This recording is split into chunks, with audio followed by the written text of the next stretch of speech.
daily soccer podcast with the Global Sports Podcast Network.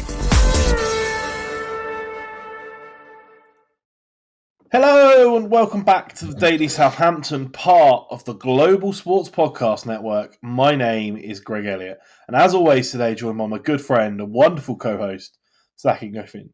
How you doing, bud? You right?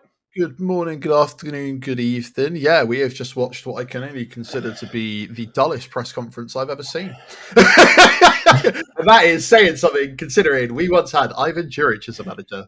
I was going to say, do we call that press conference kind of Juric-esque? But it's not that there were like short answers. It's just that the answers really, I mean, yes, the answers were yes and no, but like with extra steps, right? It was like, so how do you deal with having a big squad and dealing with like momentum? It's like, wow, we've got a good squad with good players, and sometimes I might need to swap them out.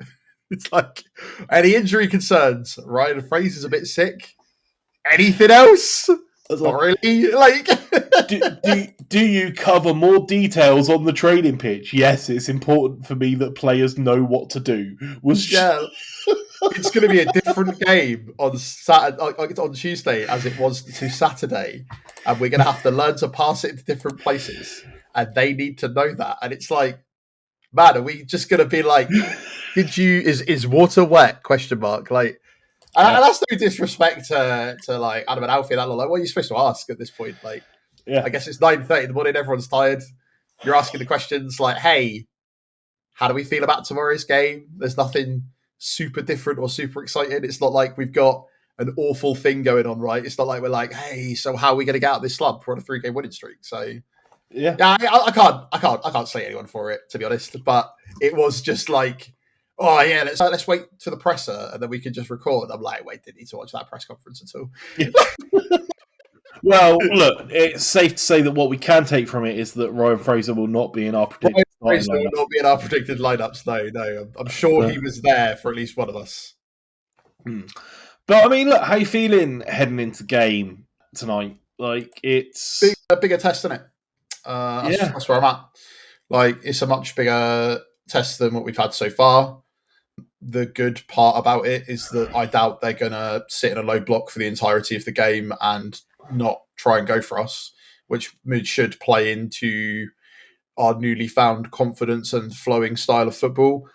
I just can't take away from the fact that Leicester are a good team that have shown that they are able to find ways that, you know, in previous games. We don't have to deal with Vardy anymore, so that's a bonus, I guess. Yeah. And they've suffered a similar problem to us where they've tried to replace a striker and have struggled to, which, you know, we've been doing it for like 7 or 8 seasons, bar Adam Armstrong when he gets in prime championship form.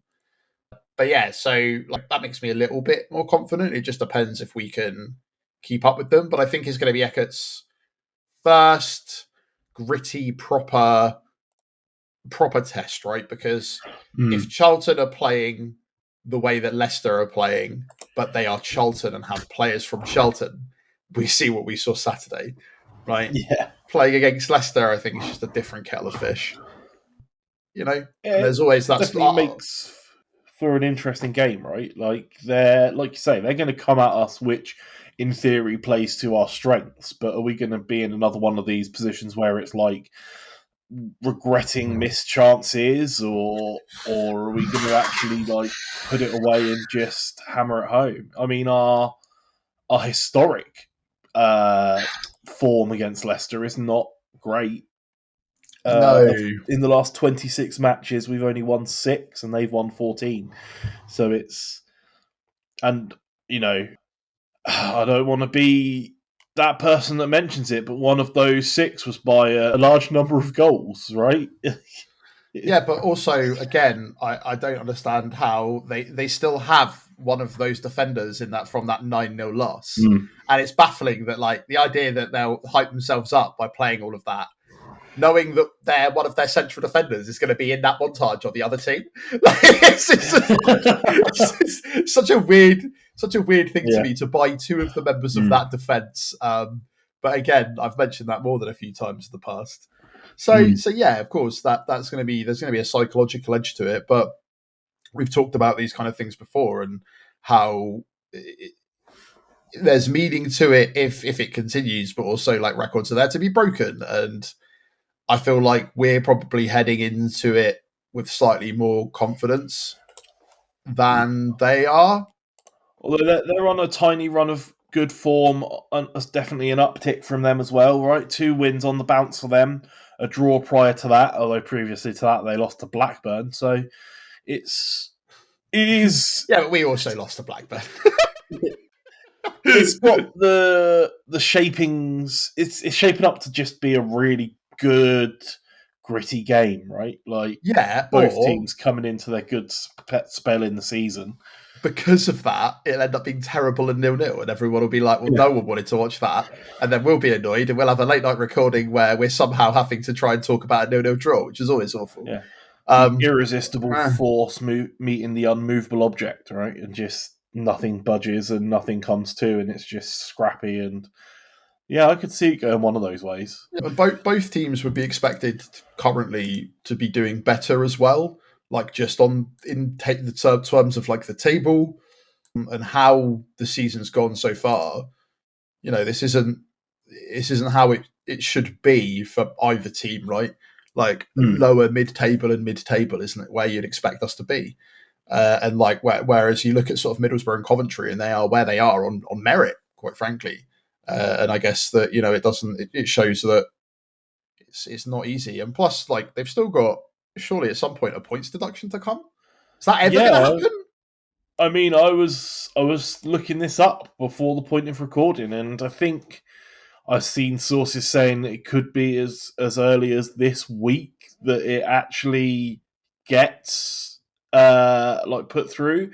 And I'm reading it could be 9 or 12 points deducted. Whoa. But 12 would be brutal. 12 would put them into the relegation zone, which is insane.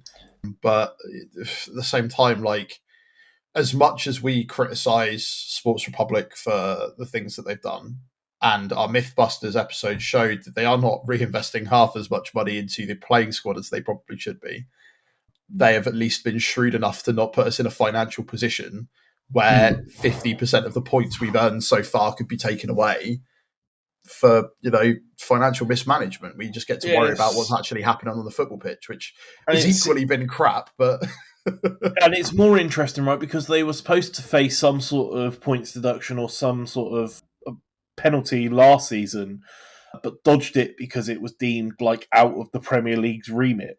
So I think they've made the same sort of play here, where it's like, oh, it happened in our Premier League years, so it's out of the EFL's remit, and I just don't think that that's going to cut the mustard. Yeah, like, you can't. If you're not in the Premier League's remit, you're in the EFL's. Like, you can't keep playing that card, or they play it successfully. In which case, the problem is you know, when you find a loophole like that, everyone else will start using it as well, and they need to try and crack down on that. And like, you've already seen that they're trying to make changes to PSR, right? In the sense of you can no longer sell assets to yourself, which. The fact that you need to say that out loud is insanity, as it is. Like, hey guys, we've realised this might actually be really bad, that you can just sell things to yourself. Like, yeah, that's almost, you know, but besides the point, like, that's not really what we're here to talk about, and not really going to be a massive factor in the game. I just hope that we could, you know, get a win out of them, because I think from Eckert's point of view, it would show growth. It would show that he can take on the tougher teams. It would then put him 4 in a row. It would then, you know, keep his 100% record. I just think it would be a huge positive all around to get a win tonight, right? Yeah, it would be. And like you say, it's the first... I don't know if it's the first real test, but it's definitely the toughest test yet. But I mean, he's going to be helped with the results he's got coming into St Mary's. You've got to feel like that the atmosphere is going to be fantastic. It's going to be good. We're going to be up for it.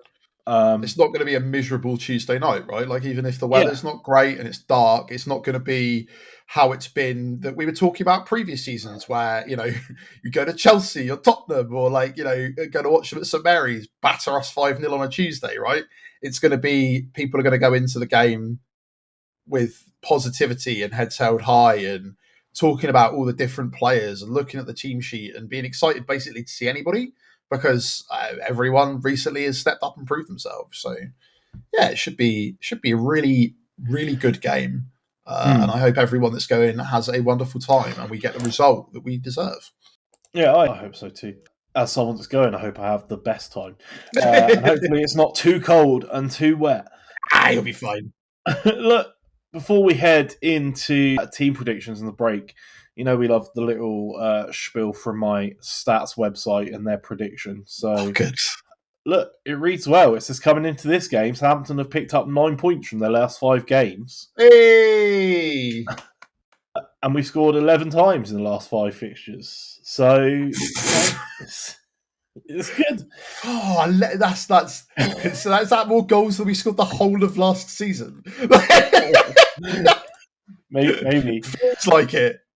The predicted line it's going for here is a Southampton win with both teams to score and over 2.5 goals, with a probable score trajectory of 2-1, 3-1, or a potential 2-2 with a late Leicester effort possible. Interesting. Yeah. So, I mean, it backs us. Didn't it also say we beat... What did it say we beat Charlton? Like 1-0? 1-0? Yeah. Right, there you go. Yeah. Interesting. Fascinating. Right. Anyway, with that out of the way, let's have a little break and hear a message from our partners at Bionic. Your body is unique, and Global Sports Podcast Network has partnered with Bionic, the world's most personalised supplements. Bionic provide 100% tailor-made supplements designed to deliver precisely what your body needs at exactly the right levels to optimise your health. No guessing. So click the link in the show notes. Use the code GSPN2025 for 40% off your first month's subscription. Bionic. Don't settle for off-the-shelf solutions made for just anybody. Get what's right for you right now. Okay, mate, and we are back. So, as we tend to do, let's start at the back and work our way forwards. It's got to be Vaz in goal, right? That seems to be the solid decision. It's one change we've not really talked about, but, Tonda clearly favours him where Will still didn't, and I don't think it's the thing that's made the difference, but it is a difference, right? Yeah, it would have been nice for him to get a clean sheet in that 5-goal game. I think you just cursed him, to be perfectly honest. Is what it is. We can have this goalkeeper debate until the end of time. We have 2 goalkeepers, but some people think one is better than the other. We all kind of wish it was Ramsdale. Ramsdale didn't want to come back. We haven't sold Ramsdale. We aren't paying other goalkeeper wages. Who are we going to have? It's Bazingo. Anything else we need to cover there, or no, I think we've covered it. I mean, do we see a change in the back line at all, or is it just solidly Wood, Stevens, Harwood, Bellis at this point? If it ain't broke, don't fix it. If it's not broke, don't fix it. Unless they're injured, why would you change it? Yeah. They managed to do all right last game. It depends. Yeah, if they struggle massively and you get some one-on-ones that are bad, I wouldn't be exactly unhappy if somebody got swapped out. I think Wood needs to have a bit more composure. I think Alfie House and that lot were talking about, I think it was Glenn on TSP was talking about it, right? Where he just seems to be wanting to fight, and I really don't want him to do that like the 20th minute and get a red card. Yeah. So yeah. Other way, why would you change it at this point if it's working? No, you're right. We've talked before about the importance of consistency and the understanding you have as the spine of a team, and that defensive line and the structure that goes with it is important. So yeah, I think those 3 have to stay the same. For me, I think it would be unless injury comes into play, I think it would be bonkers to change it at this point. Even then, one of the good things about this, which we haven't discussed, is that because we are now basically having a solid team sheet, it will take a lot to displace those team members. And that when another player comes in, they have to prove a lot. Whereas previously, it was like, well, we'll chop this person and change this person, see how this person does. And realistically, it's then just like picking the best. At the moment, now it's like there is competition for places. And that is so good. And it can only be a positive because if you're right, the unthinkable happens, we get a really bad injury, and somebody has to step up. They know they have to step up. It's not stepping in. And that's what I think is really important currently, especially with the form we've got. So, absolutely. Moving out to the sort of wing back positions, although I'd argue against Charlton, definitely more wingers than backs. But I mean, more of the same. Fellows having an unbelievable game. Stick with that. Ryan Manning on the left. Or do you see Wellington come back in? I don't know. I think that's probably more of a thing for Eckert to think about than on the right. It depends how tired Manning is, right? Like, he played over the international break. He's played pretty much non-stop. We thought he picked up an injury against Preston and then just didn't come off.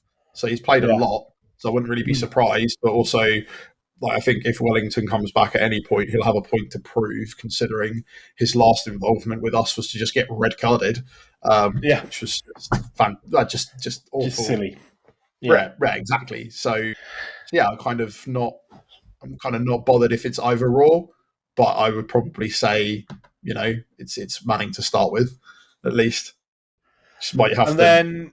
And then I guess we've got this. I don't know if you want to think of it as like a pack of 4 midfielders or like 2 number 6s and 2 number 10s that sort of drift out slightly wider. But I guess Yander, for me, is one of the first names on the team sheet. He's so consistent and hardworking and good. It's not the first. Yeah. Well, I think the first is probably Cienza, but of course. Sorry. Yeah, no, but for Cienza, it's like tenure, mate. Like, you would never swap him out at this point. But if you're having to pick the team sheet, then Yander goes on. And then what? I mean, Bragg had a good performance on Saturday. Does he keep his place? Why would you swap him out for Downs? Flynn come back in? Why? He played fantastically. Played really, really well. Obviously, other than the fact that he's quite young and it's going to be a lot of football over a very short period of time. But if he made the step up in such a fantastic way, rather than being thrown into like the lion's den like he was by Will Steele, he had a full debut where he performed outstanding and didn't look out of place, and was just a really it was just nice to see another academy prospect come through, right? Like, we talked about Jay Robinson quite a bit, and obviously there was Dibbling last season, but to just kind of have him come in, not really know us, kind of feel bad that he was wandering on with no shirt number, and to then have that game as his proper first full debut instead. I don't see why. And that's no disrespect to Flynn. It's just like, if you've got somebody that's constantly battling with illness and has been out of form a little bit, and then you've got a player that's come in and played incredibly, you're pretty mad to drop him, in my opinion. Leicester are going to be slightly more physical in that centre of midfield than Charlton were, though. Is that something that might concern you about a player so young? Or are we just going to, see in this game whether he can sort of step up and take that physical challenge? We don't have Romeu and we don't have Shea Giles to be there instead at the moment, right? So what do we do? Okay, well, if it gets really bad and if he does struggle, that's one of the reasons we have a strong bench, and that's one of the reasons you could bring Flynn Downs on, but let the boys start, in my opinion. Yeah, indeed. And then, I mean, Cienza, Azaz, Armstrong, they all have to start, right? It's working so effectively, just having those creative players on the pitch and having what's behind them allow them the freedom to, rotate around the pitch in their own ways and create the magic that's coming about. Why would you change it? Exactly. Like, Azaz becoming the player we all wanted him to become, Armstrong hitting a really good piece of form, and Cienza being just absolutely incredible and starting to turn the heads of multiple people in the Championship now, right? but also it's like he's such almost an unpredictable entity. Like just the way he moves, the things that he's willing to do, the things he's willing to try are not things that I would say are necessarily conventional. And because of that, that is a lot of problems to deal with. I don't really know why you'd swap it out at this point. Like, do I feel bad for some of the other players that are going to have to take that hit? Well, Fraser's out sick anyway. Maybe in the future we'll see Matsuki. If not, at this point, I'm very surprised they didn't send him out on loan because he's basically not featured at all. Aribo, who we all hoped would turn everything around, it turns out we didn't actually need, and so far has come on more than anything to just fill the space when we've brought players off, and seems to be quite happy in that role as well. He's not. I don't know what's going on behind the scenes, but I very much doubt that we're really going to see him much until he goes. So yeah, why would you swap him out? Who would you swap him out for? Right. Well, I mean, look, I think that there's an argument to be had about the dynamism, the explosiveness of Jay Robinson, but we can see that coming off the bench as fresh legs and exciting. I just think with all of those players on the pitch, as Cienza, Yanda, Armstrong, Fellows, just it's 5 problems for the defence to think about, and that is 3 or 4 more problems than they want to deal with at any one time, and that in itself is a strength, right? Who knows where it's going to come from, because it could be any of those places. Yeah, exactly that. And isn't that nice? Isn't it nice? Doesn't it feel like an eternity ago, but yet also yesterday, that we were trying to figure out what we could do to just get an attacking string of play together, and then all of a sudden now it's just happened. And I don't know if that's necessarily Will Still. I do genuinely think that, and I know that it's at this point like an ongoing meme, but I do genuinely think the impact of Cienza has been massive. Yeah. Just because, again, we talked about the trauma of last season and having players that aren't willing to do anything, and I think maybe we kind of expected a lot from Fernandes last season. And I think with having that experience on his shoulders and also having such an unconventional path to where he is, Cienza's been able to kind of, you can see this at the end of the games. And that, I don't know if we discussed it, but like the beautiful moment of him pushing Cam Bragg towards the away fans to get the recognition and the congratulations, and because he understands how important those moments are and how massive they are, and how hard he fought to get there. And you've got this young lad who's getting that opportunity that he probably would have never been able to get. And it's just like, man, I don't care if it's like a sappy X Factor story that is required for us to suddenly become the team we remember. But if that's what it takes, then that's what it takes. And I'm just happy to see it, mate, to be honest. Yeah. Fantastic stuff. Right, let's move into the part of the show everyone loves, our score predictions, but let's have a little break first and hear a word from our partners at Zencastr. Here at the Global Sports Podcast Network, we spent a lot of time selecting our delivery platform, and Zencastr came out the clear winner. With 4K video recording from your phone and AI editing that removes all those ums and ahs, it's super easy to start a podcast that sounds great and is delivered efficiently. If you're ready to tell your story, check out the link in the show description and learn more about Zencastr. All right, we are back, and as is tradition, I'm going to let you go first. How are you feeling? What are you thinking from this game? Right. See, the problem is my last game, I was like, yeah, maybe we'll win 1-0. And then we won. I'm like a feel of 3-1, which is just really optimistic for me. I don't know where the first 2 goals are coming. I don't know where Leicester's going to score, but I'm really, really, really desiring, the reason it's 3-1, is that towards the end of the game, Armour's run out, we bring on Damien Downs, and Damien Downs gets a goal to boost his confidence, to kind of fulfill this prophecy and to this weird rebuild. And I know it's 3 games. I'm completely aware that the way that the language that we're using is like we've suddenly inherited like Barcelona from 2008. I know that's not necessarily the case, but also this entire podcast is based off of vibes and emotions, if you cannot tell. So for me, the vibe and emotion is 3-1, and at some point, I'd love to see a Damien Downs goal in there, mate. So there you go. That's I look forward to my positivity being completely demolished, but if not, interesting. I'm a genius. It's either that. I don't think it's going to be as easy as that. I'm feeling 2-1. Interesting. For a characteristically nervy finish is what I'm feeling. Like, I think we'll go 2-0 up. I think we'll concede a silly goal. And then I think that the last half an hour or so is going to be just horrendous to watch. Like, it's just going to be them throwing the barn door at us. So, yeah, it's going to be an interesting one to see how that plays out. Cool. Yeah, no, it's weird. It's a weird time for this podcast for me to be more optimistic than you, and I'm fine with that. So yeah, I don't know, man. Like, I don't know what to say. I don't think we're going to be 5-0 up by half time. No, right? I'm not underestimating Leicester. Don't get me wrong, but like, I don't know. It's just the moment. I just feel like we want it more. I feel like they all want it more, and they showed that they want it more. And maybe it's the fact that they want Eckert in charge, and they're just doing absolutely everything they can to make sure that they prove that he's the man for the job. I don't know.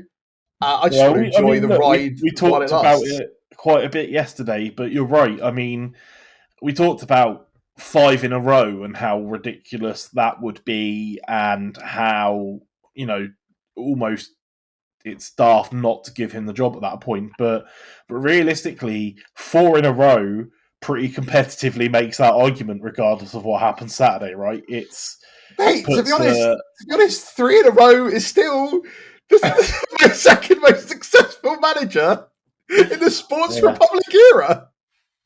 Yeah. Like, it's like, but do you want to not put someone else with a bit more experience in charge? And I'm like, if they come and lose every game, what does it matter? What will be particularly interesting to me tonight will be if there are any thoughts of that nature shared by the Northern Wall, and I'm sure that we will get their opinion one way or the other, because you read people's opinions online, but that doesn't necessarily match up with your average football attendee and their opinions. So it will be fascinating to see what the opinion is that is shared and how that is received, because it was very much, Gary O'Neill as a candidate was very much had his opinion. Had his opinion. They had the Northern Wall had their opinion on that man being our manager, and proceeded to suddenly drop off of the odds list quite quickly.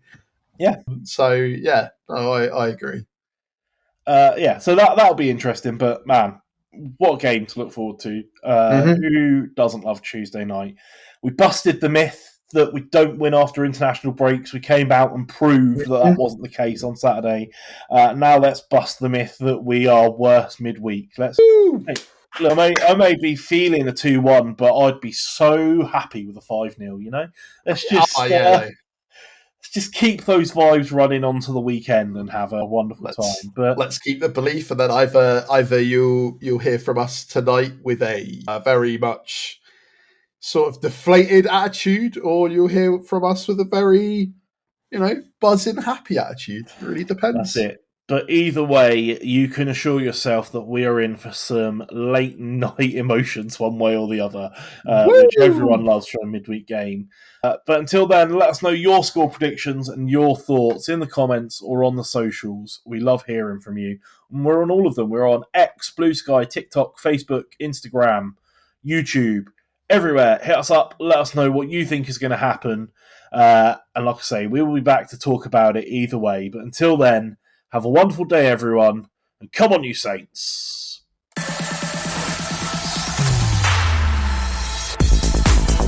Your daily soccer podcast with the Global Sports Podcast Network.